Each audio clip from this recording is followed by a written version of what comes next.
ndatambuka bakagira bati dore cya cyana cya kivumbi, cya cyana icyo ntazi, cyana cyarenzwe n'ivumbi n'ikicari wabo gikunda gasozi, ni cya cyana cy'ingeso mbi nticyogosha gifite ibisatsi, nkeka ari ikijura kinasa nabi cyahunze iwabo kinanywa ibimogi, ni cya cyana.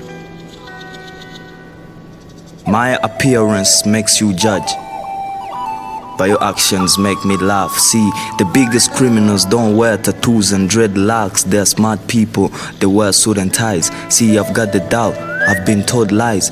Every time I try, they say quiet, don't say a word. They paint the black what I love. Told me the black was bad, that's why I'ma stick with what I love. Thug life like Tupac. Ni cha chan.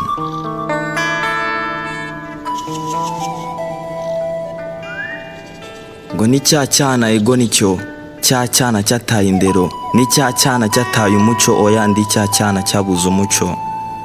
Nkukurehe jewe nkusange he, ese uyu niwo batuzaniye. Twarayobotse twarakurikiye, ariko mu kuvuga abandi twabaye abambere bagira nti wa cyana we ntago ujya wumva, wataye indero nta muco ugira. Then I'm confused, then I'm like what, how can I lose something that I didn't have? See, I never lost it, cause I never had it. I never lost it, cause I don't even know it. So every time you tell me wataye indero wataye ingeso wataye umuco, I don't know what y'all talking about. Ntago nzi ibyo muba muri kuvuga, please hear me out. I was born in a post-colonial era, and that means my culture was no longer pure. Where we had a king, there's now a president. Even the residents speak foreign languages. Wamuchurihe. See, my culture is informal. We live in the formal world now, and that is education. Maybe my complication is that I'm lost in the translations. Nobody likes the old styles. Welcome to civilization, they say. Wamuchurihe. But I wish I was born before. I learned the culture on my own. Drink the milk, consider clothes, the hairstyle, the way they talk. Advice to their sons, how daughters made wives and how wives made moms. Then I could fit at home at last, but then I ask, Wamuchurihe.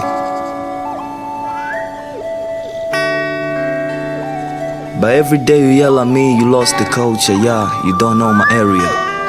It's survival of the fittest, everybody fights to be superior. You doors, nigga, you off, get some knowledge in that medulla. These is the running world, machines and social media. It is what it is. It seems like I'm not the only one who lost the culture here. Ngo ni cya cyana kigize kirasta, but them don't know them is pick the patwa. What the Ross with my niggas, bomber clad and Babylon. I'm a house setting Chris. By my people, them talk a lot, but me and my business. Little more, me too wicked, and the game me pasa. Me rasta and I romp with me, I stay true.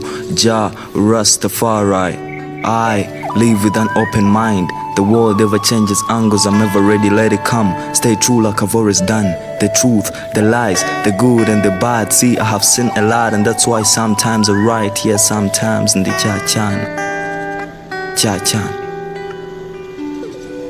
Ndi cya cyana batazi iyo kiva, cya cyana batazi iyo kijya. Ndi cya cyana batazi uko kirya, ndi cya cyana batazi iyo kiba. Gusa birabaryohera kukivuga, birabashimisha kucyandagaza. Ndi cya cyana mu mugwi w'ibyana bitagenzwa no kuvugaguzwa. Bya byana byemeye kwitwa ibyana kubera byakurikiye ibyo bikunda. Ni bya byana bitajya biruhuka, bya byana byandika ijoro n'amanywa, biharanira urukundo bishyira imbere Imana. Ni bya byana byanze guhuza na rubanda. Ni bya byana. Gusa bya byana twarandagaye turi hariya, ariko rubanda iravuga, bya byana tugakora.